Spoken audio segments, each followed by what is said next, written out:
উত্তরাঞ্চলে ১০ দলের নির্বাচনী প্রচারের অংশ হিসেবে গাইবান্ধায় জনসভা করবেন জামায়াত আমির ডাক্তার শফিকুর রহমান। আমরা সেই খবর জানবো। গাইবান্ধা থেকে যুক্ত হচ্ছেন সহকর্মী রমিজ হোসেন।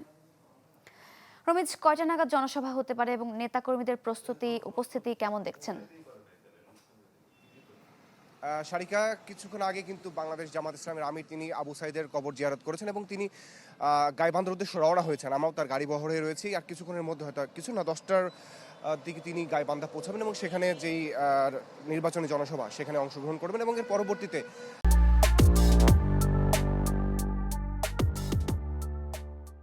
তিনি বগুড়া এবং বগুড়া শেরপুর, সিরাজগঞ্জ এবং পাবনা এই কয়েকটি যেই নির্বাচনী যে প্রচারণাগুলো রয়েছে এই সমস্ত জেলাগুলোতে তিনি নির্বাচনী প্রচারণায় অংশগ্রহণ করবেন এবং এখানে বাংলাদেশ জামাত ইসলামী মনোনীত যে সমস্ত প্রার্থীরা ছাড়াও অন্য যে 10 দল রয়েছে, বিশেষ করে এনসিপি এবং বাংলাদেশ খেলাফত মজলিস সহ অন্য যে সমস্ত রাজনৈতিক দলগুলো রয়েছে, তাদের যে সমস্ত প্রার্থীরা রয়েছেন এই সমস্ত প্রার্থীদেরকে আসলে তারা পরিচিত করে জামাত আমির জনতার উদ্দেশ্যে পরিচিতি করাবেন এবং এই অঞ্চল ঘিরে বাংলাদেশ জামাত ইসলামী তথা যেই 10 দলীয় নির্বাচনী মোর্চা তারা গঠন করেছে সেই জোটের আসলে কী ধরনের পরিকল্পনা রয়েছে। যেমনটি আমরা গতকাল দেখেছিলাম, তারা রংপুরকে একটি সমৃদ্ধ নগরী হিসেবে গড়ে তুলতে চেয়েছিলেন। ঠিক সেইভাবে এই যে গাইবান্ধা এবং বগুড়া, তারপরে শেরপুর উপজেলা এবং সিরাজগঞ্জ, পাবনা এই অঞ্চলগুলোকে কেন্দ্র করে বাংলাদেশ জামাত ইসলামীর কী ধরনের নির্বাচনী ইশতেহার আছে, তারা কী ধরনের পরিকল্পনা করছেন, যুব সমাজ এবং স্বাস্থ্য খাতে সহ শিক্ষা খাতে তারা কী ধরনের ভূমিকা পালন করবে যদি তারা ক্ষমতায় আসতে পারে,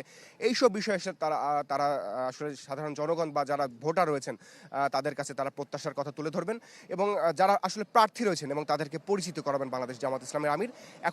এখনও তিনি কিন্তু যেই রংপুর আবু সাইদের কবর থেকে তিনি রওনা হয়েছেন এবং তিনি গাইবান্ধার উদ্দেশ্যে রওনা করবেন। আজকে সারাদিন ব্যাপী তার এই যে সমস্ত পথসভাগুলো, যেই জেলাতে যেই সমাবেশগুলো হবে, এছাড়াও তিনি বেশ কিছু পথসভায় অংশগ্রহণ করবেন।